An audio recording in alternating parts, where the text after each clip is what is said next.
les deux grands temps d'une vie. Dans Genèse chapitre 41, verset 29 à 31. Voici, il aura 7 années d'abondance dans tout le pays d'Égypte et 7 années des familles viendront après elle. Ce qui est bizarre, les 7 années des familles devaient venir avant et les 7 années d'abondance doivent venir après. Dans la mesure où on dit que c'est après la pluie, le beau temps, après la souffrance, viennent les grâces, viennent les bénédictions. Cette révélation que Dieu a révélée à Pharaon a été interprétée par Joseph, révèle deux types de temps. Les 7 années d'abondance révèlent 7 ans de la vie d'une personne. Et les 7 années aussi de famille révèlent 7 ans de la vie d'une personne. Mais pourquoi le chiffre 7 est mis en avant pour révéler cette révélation-là?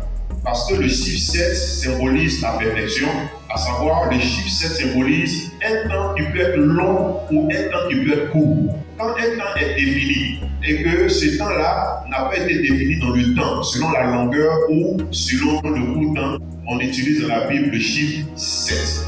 Regardez un exemple, on lisait Proverbe chapitre 24, verset 16. La Bible dit 7 fois le juste tombe, il se relève. Dans ce passage-là, si quelqu'un lit pour la première fois, il va croire que le juste va tomber combien de fois? Mais en réalité, ce n'est pas 7 fois que le juste va tomber. Le juste peut tomber plusieurs temps de sa vie.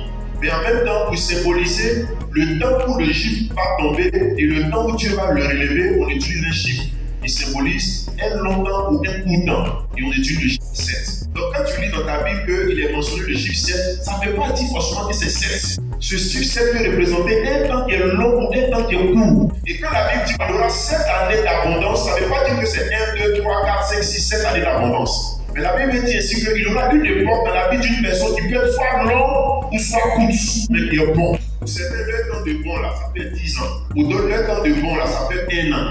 Pour d'autres, le temps de bon, ça fait 10 jours. Pour d'autres, le temps de bon, ça fait 50 ans. Mais en tout cas, dans la vie d'un homme, il y a toujours un temps bon. Je ne sais pas combien de temps ça va durer, hein, mais tu auras ce temps-là forcément. Ces 7 années d'abondance sont symbolisées par la jeunesse. À savoir, quand Dieu te met au monde et que tu es jeune, ce sont des années d'abondance. Car la jeunesse est une période de la vie où on a toutes les facultés, on a toutes les forces. Les forces qu'un jeune a, ces forces-là, il ne les retrouve pas lorsqu'il a fait un âge avancé. Arrivé à un certain âge, quelqu'un peut courir. Mais quand une personne arrive à un autre niveau d'âge, il ne peut plus courir. Arrivé à un certain âge, quelqu'un peut bien voir. Mais quand une personne arrive à un niveau d'âge, il ne peut plus voir. Si on met un jeune de 15 ans sur le starting block d'une course, et puis on met une femme, un jeune aussi de 90 ans, on leur demande de courir.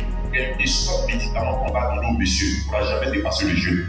Parce que le vieux n'a plus la force qu'il faut pour pouvoir dépasser le jeune. Car le jeune a la vigueur nécessaire, a toutes les forces nécessaires. La jeunesse, c'est la beauté. La jeunesse, c'est la vigueur. La jeunesse, c'est la force. Dans le livre de Ecclésiaste chapitre 12. Il dit, jeune homme, réjouis-toi dans ta jeunesse. Il faut livrer ton cœur à la joie pendant que tu es jeune. Marche dans les voies de ton cœur. Et selon les regards de tes yeux. Mais sache que pour tout cela, Dieu t'appellera en jugement. L'homme de Dieu dit, quand tu es jeune, fais ce que tu peux faire. Parce que c'est ton temps fort. Mais il ne faut pas que tu oublies quelque chose. Quelque chose, c'est que tu peux faire. Tu vas être appelé en jugement pour ça. Il dit encore au verset 2, la jeunesse et l'aurore sont vanité. L'aurore, c'est le lever du soleil. L'aurore est tellement rapide. Et cette aurore-là, on la prend pour la symboliser à la jeunesse.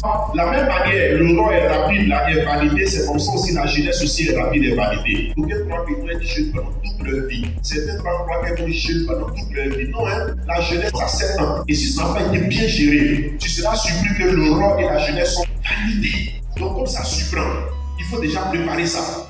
Et c'est ce que Joseph a dit à Pharaon, que dans la vie, il y a 7 années d'abondance et puis il y a 7 années de famille. Mais quand le temps de la famille va arriver, la gestion des 7 années d'abondance va te permettre de pouvoir faire face aux 7 années de famille. En d'autres termes, il y a 7 années où tu es jeune, il y a 7 années où tu seras vieux. Mais pour que dans ta vieillesse, tu sois en mesure de tenir le coup, là, tout dépend de la gestion de tes 7 années de jeunesse. Certains qui sont jeunes n'ont pas le temps dans les poissons, dans les maquis, toujours dans les céciles. Ils sont à 100 à l'heure. Il vient certains moments. Sur le bien qui te mentent. Donc, ils ont été aussi des personnes à qui tu as fait grâce. Des personnes que tu as visitées avec de l'argent. Tu as visité avec des biens. Tu as visité avec certaines choses. Ceux qui ont pu réussir, ceux qui ont pu construire, ceux qui ont pu faire ceci, cela. Pas parce qu'ils sont des génies, mais ils ont appris que dans la vie, là, il y a un temps où on n'arrivera plus à tout faire. Donc, maintenant où Dieu nous donne l'essentiel, il faut prendre ça pour investir quelque part par la grâce du Seigneur. Sache que pour tout cela, tu passeras au jugement. Et le jugement va servir à quoi? Dieu va nous demander combien il nous a donné, et quand il nous a donné ces choses-là, qu'avons-nous fait de ça? Toutefois que Dieu te donne les moyens, c'est pour bien gérer ton temps d'abondance. Pour vous dire quoi, arrivé à un certain âge, la personne perd ses 7 années d'abondance, il bascule dans son 7 années de famille. Et les 7 années de famille aussi perdent en 10 ans ou en 2 ans. Maintenant, comment gérer ces 2 temps-là? C'est ce qui est important. Sinon, on monte, on descend, tu auras toujours ces temps. Il n'y a pas quelqu'un ici qui n'aura jamais ces 7 années d'abondance. Peut-être certains l'ont dépassé. Peut-être certains sont encore dans ces 7 années d'abondance. Mais si tu as mal géré tes 7 années d'abondance, tu seras surpris d'être étonné de constater les conséquences de tes 7 années de vache mère. Mais si tu n'as pas géré ça, tu vas pleurer après. Ce n'est pas seulement le domaine d'argent. Il y a 7 domaines dans lesquels tu dois gérer tes 7 années d'abondance. Parce que les choses que tu as aujourd'hui, là, tu ne les recevras plus jamais.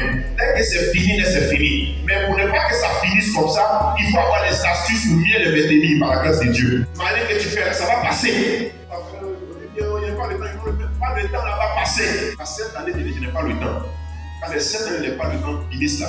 Il y a 7 années maintenant qui viennent pour dire j'ai le temps. Il ne faut jamais oublier ça. Lève la main, répète avec moi au nom de Jésus. Par la foi, à partir de ce jour, je saisirai mes 7 années d'abondance. Je saisirai mes 7 années de famille et je réussirai ma vie au nom de Jésus. Que Dieu te bénisse.